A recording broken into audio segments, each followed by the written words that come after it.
నా బాధ అదే.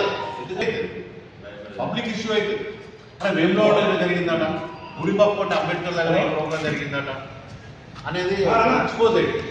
ఈ ఎక్స్పోజ్ ఈ మీడియా మనం ఎందుకు వాడకూడదు? ఇప్పుడు సిరిసిల్ల ఏం జరిగినా ఎక్స్పోజ్ కాదు కిషోర్. వేములవాడలో ఏదైనా అయ్యాయి. ఎందుకంటే ఇక్కడ ఎలక్ట్రానిక్ మీడియా ఎక్కువ, ప్రింట్ మీడియా ఎక్కువ, యూట్యూబర్స్ ఎక్కువ, సోషల్ మీడియా ఎక్కువ. ఇక్కడ ఏం జరిగినా కానీ స్టేట్ వైడ్ స్ప్రెడ్ అవుతుంది న్యూస్. విలేకరు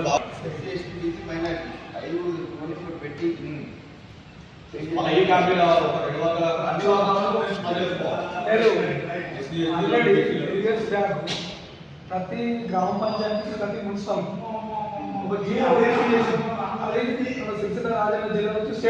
వెమ్లాడ అంబేద్కర్ అభివృద్ధి చేసి కమిటీగా ఇక్కడ మేము ఒక ఫంక్షన్ హాల్లో సమావేశం ఏర్పాటు చేసుకొని బీసీ ఎస్సీ మైనార్టీలు అందరూ కలిసి మన దేవస్థానం దగ్గర ఉన్న అంబేద్కర్ విగ్రహాన్ని ఎట్లా చేయాలి, ఏ రకంగా చేయాలి అనేది ఒక తీర్మానం చేసుకొని అందరికీ ఆమోదం మంచిగా ఉండాలని, ఇక్కడ భక్తులు కూడా చాలా వేల సంఖ్యలో వస్తారు కాబట్టి వాళ్ళు కూడా చూస్తే కూడా ఫలానా వెమ్లాడలో చాలా బాగుంది, బ్రహ్మాండం కట్టిరు అనేది మెసేజ్ వెళ్ళాలని మేము ఈ సంఘాల తరఫున అన్ని ఎస్సీ బీసీ మైనార్టీ సంఘాల తరఫున ఒక తీర్మానం చేసుకొని ఇప్పుడు స్థల పరిశీలనకు వెళ్ళి అక్కడ ఎట్లయితే ఉండాలి అని చెప్పేసి ఇక్కడ ఉన్న జిల్లా కలెక్టర్ కానీ, ఇక్కడ ఉన్న ప్రభుత్వ వీపు కానీ, ఇక్కడ ఉన్న అధికారులు కానీ మా సంఘాలందరిని పిలుచుకొని ఒక సమావేశం ఏర్పాటు చేసి ఆ డిజైన్ ఎలాగుంటే బాగుంటుంది అనేది మా అభిప్రాయం తీసుకుంటే బాగుంటుందని మేము వాళ్ళకు విజ్ఞప్తి చేస్తున్నాం.